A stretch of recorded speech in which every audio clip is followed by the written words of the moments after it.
Hello class, I just recorded my demonstration and I wanted to go back and go over a few things.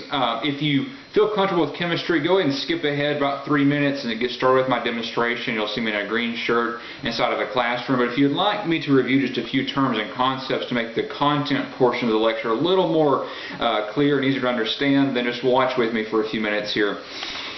The atom is what I'm talking about during my lecture, and it's the basic unit of structure for everything in the universe, for our body, for this table, for this piece of paper, and it's made up of three main parts. You have protons and neutrons in the center. Protons have a positive charge and neutrons have no charge.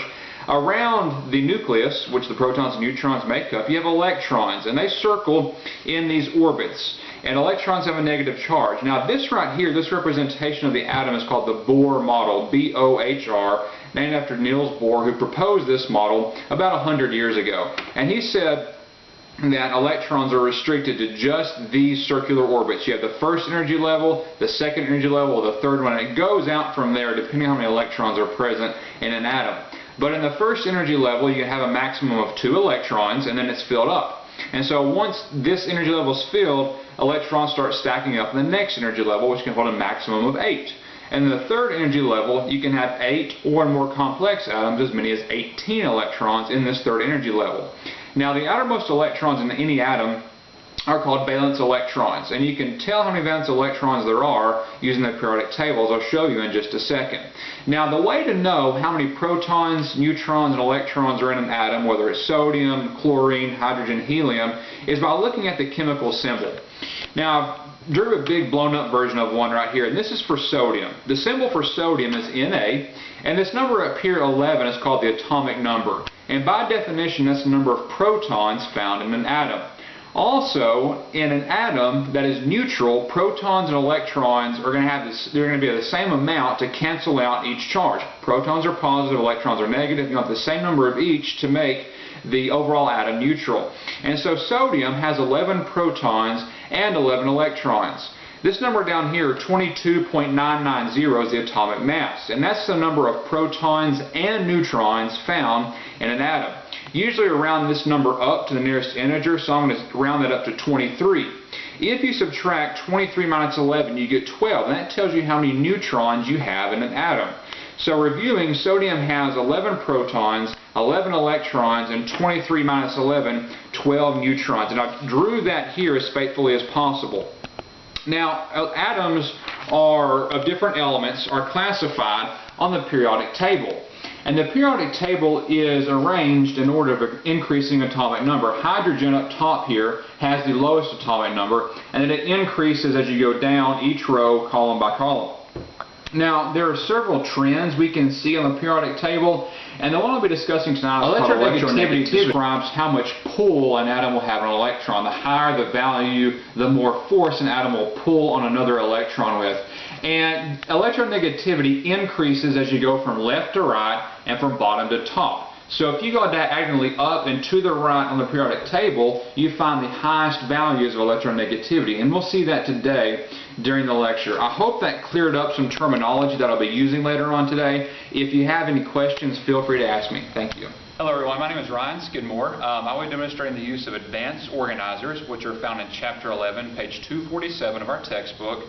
An advanced organizer is a tool that was developed by a man named David Ausubel in the 1960s. Now, he placed a great emphasis on the use of presentations as the best way to convey information to students. And his primary concern was to help teachers organize and convey large amounts of information to their students. On page 253 of your textbook, David Ausubel defines advanced organizers in this way.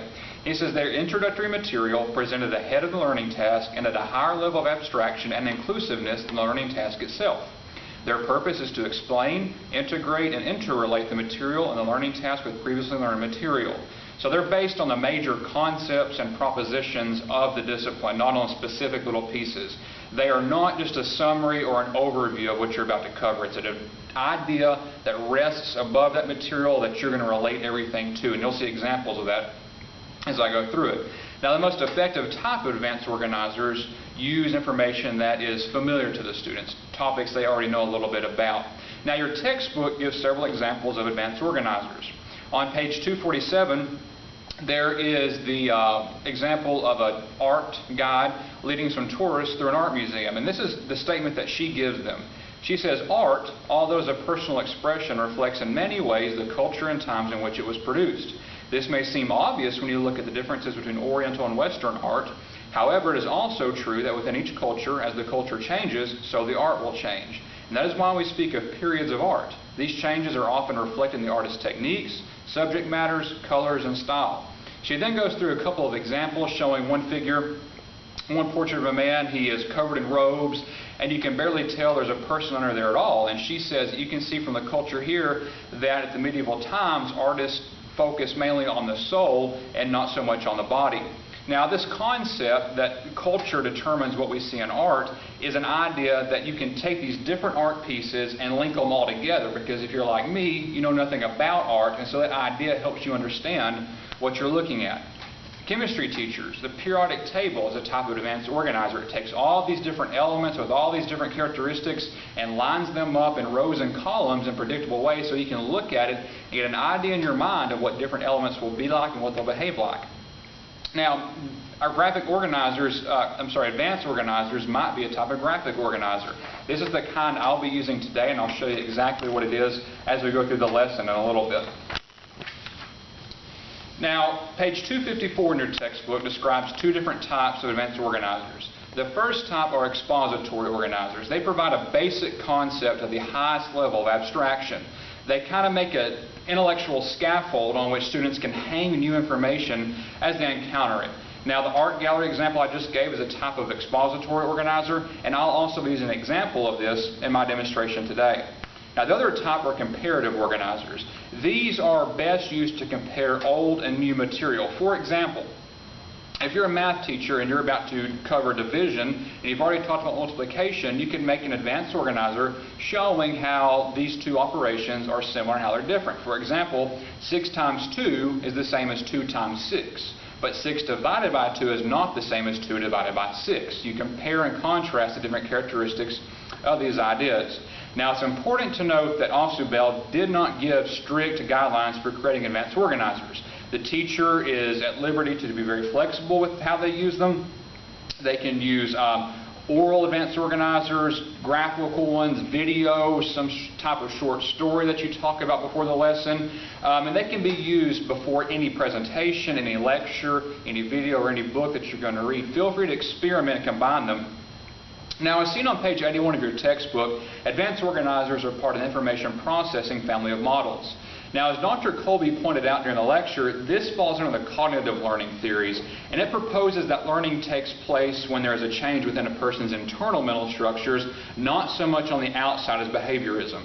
Now, some common terms in cognitive learning theories include the concept, which is a mental structure that we use to categorize similar ideas. For example, you might have a concept in your mind of a bird. Anything that flies, has wings, has a beak, if you see something like that, you group it in your mind as a bird. And in our lecture over information processing that Dr. Colby shared with us, concepts are also known as schemata, which was a term that was coined by Piaget. And these schemata can change over time. As we come across new objects, we refine them and include different specificities within them. Now, as Dr. Colby stated in her information processing lecture, we as teachers want to assist students as much as possible in assimilating information into schemata they already have present. Now, information processing theory itself views the mind as a computer. You know, information enters the mind through your senses, whether it be sight or smell or hearing. And this sensory information, a lot of it gets lost unless you make a specific, aware decision to notice that material. And when you do that, the information enters your working memory, and you can hold on to it for a little bit. Now, if you want to get it from working memory to your long-term memory, as Dr. Colby pointed out, you want to go through rehearsal. You repeat it, you elaborate on it, you attach your own meaning to it, and through encoding, that goes from your short-term memory to your long-term memory. Now, advanced organizers take into account constructivism, in which students construct their own knowledge instead of the teacher constructing it for them. Now, we see this in advanced organizers because it provides this big concept that students can hang information on, kind of like a closet with a rack, and the students can hang up information like they would clothes, arrange it how they want to, and it's meaningful to them. You just provide the framework in which they can be comfortable to do that. for example, computer software, it's not just a random bunch of numbers and letters and symbols. It is actually carefully programmed. It's in a logical sequence and it's structured for the computer to use. And as Dr. Colby stated in her presentation, teachers can help students develop these structures through logical sequencing. Advanced organizers really help do this. Now, Ausubel really emphasized the importance of students having these existing schemata so that new material is meaningful to them, they can make connections with it. And so before presenting new material, we must increase the stability and clarity of our students' schemata, which is what advanced organizers such as this seek to do. Now, on page 250 in your textbook, and like Dr. Colby pointed out in her lecture, learning is not a passive process. It's very active. The student takes in information, arranges it, and makes it meaningful to them.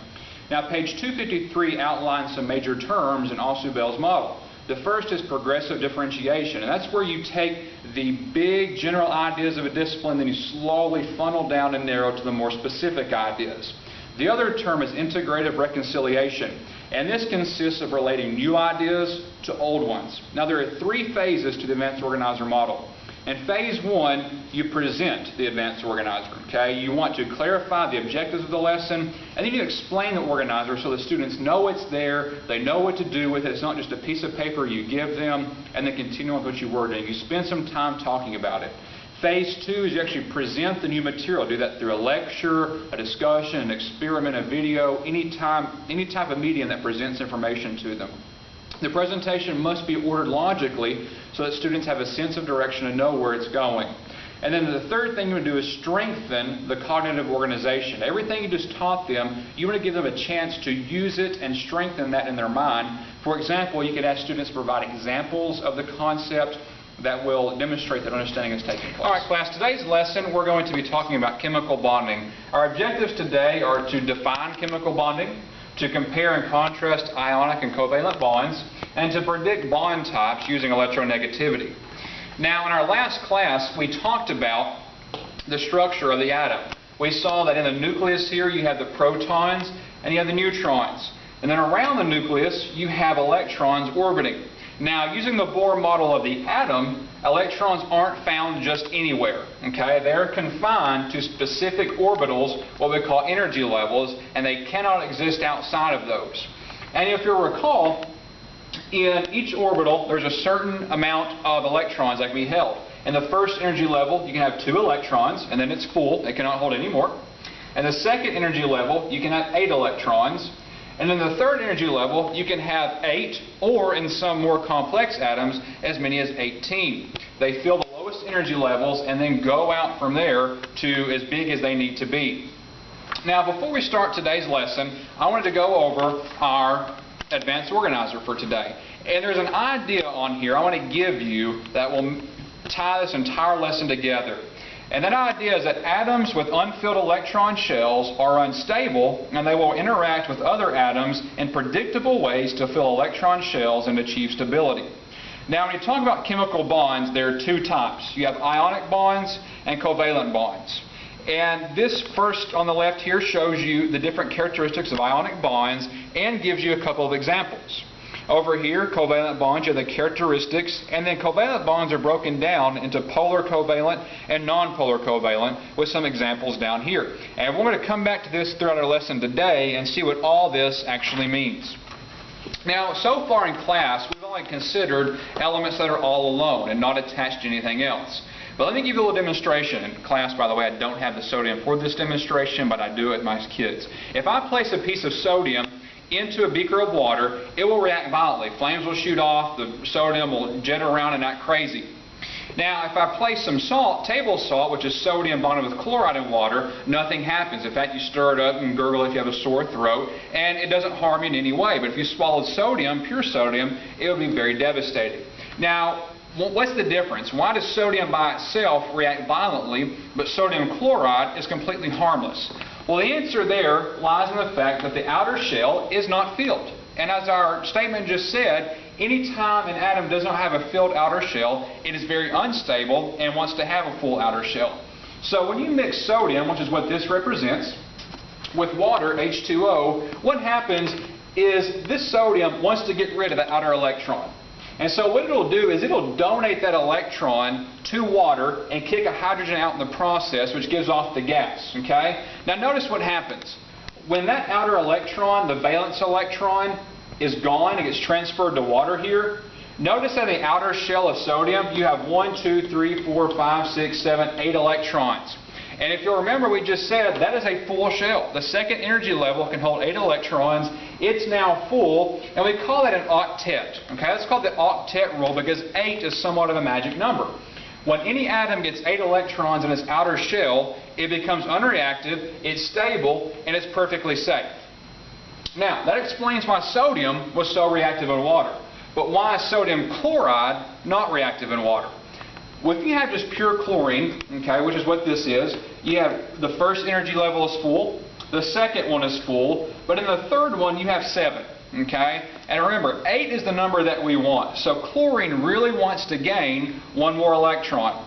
Well, if sodium is in the area, recall, it wants to lose an electron. So what it actually does is it will give this electron to chlorine, and it'll go right there.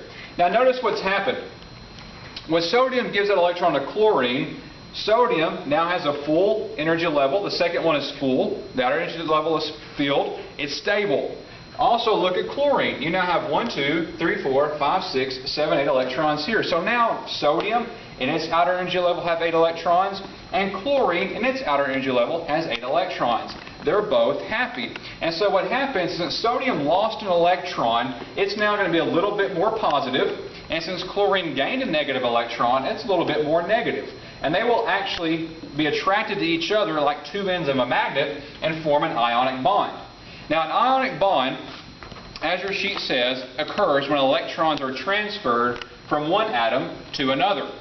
Now the reason behind that is the idea of electronegativity, which we talked about in our last class. Electronegativity is the tendency of an atom to attract electrons to itself. The higher the electronegativity, the greater the pull there will be, kind of like a tug-of-war game. And what you have here, on the periodic table, electronegativity increases from left to right. And if you'll recall, on your periodic table over here, your metals are found on the left side of the table. Okay? And your nonmetals are on the right side. So since electronegativity increases as you go across, there are huge differences between this side and this side. Come back over here and let me show you what that amounts to quantitatively. If you look on a graph, sodium has an electronegativity of 0.93, pretty low. Chlorine has an electronegativity of 3.16. That's a difference greater than 2, which as your chart shows means an ionic bond will form. Because what happens is chlorine just jerks that electron away from sodium to get that full outer shell of 8 electrons. It'd be kind of like tug-of-war between Arnold Schwarzenegger and a little toddler. Okay, it gets jerked away, there's no competition. So that's an ionic bond. Now, if the electronegativity difference isn't quite as strong, you end up having a covalent bond formed. Okay? In a covalent bond, electrons are shared. Let me show you how that works. Notice water. Okay? H2O. We're all familiar with water. Water is a good example of a covalent bond. If you look on the periodic table, oxygen has 2, 3, 4, 5, 6, 7, 8 electrons. The first energy level is filled, has 2 electrons, that's all it can hold. But the second energy level only has 6 electrons. It would really like to get 2 more. If you look at hydrogen, it has just 1 electron. Okay, so its outer energy level, the first one, only has 1. It'd like to have 2.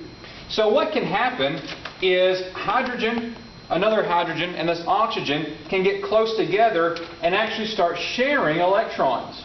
And then when they share, what happens is oxygen gains 2 electrons, 1 from each hydrogen, giving it 8 in its outer shell. It gets an octet.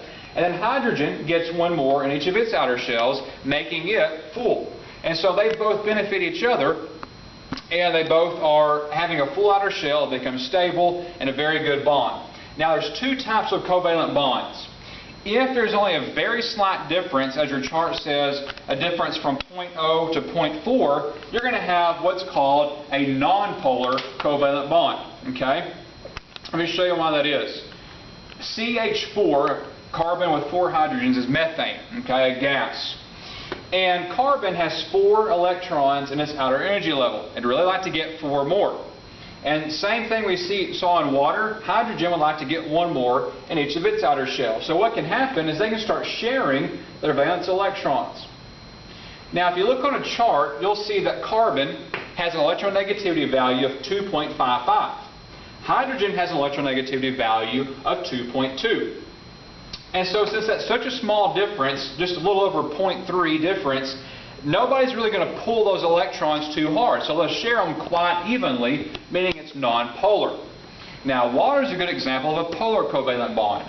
When there's a mild difference between electronegativity, oxygen will hog slightly more of the electrons. Notice that oxygen has electronegativity of 3.44 and hydrogen has electronegativity of 2.2. That's a fairly sizable difference. Not enough so that oxygen takes all the electrons away, but enough that it hogs most of them, but hydrogen still gets what it needs. So you have nonpolar and polar covalent bonds, which are both very important in chemistry, and we're going to see that all throughout the rest of the year.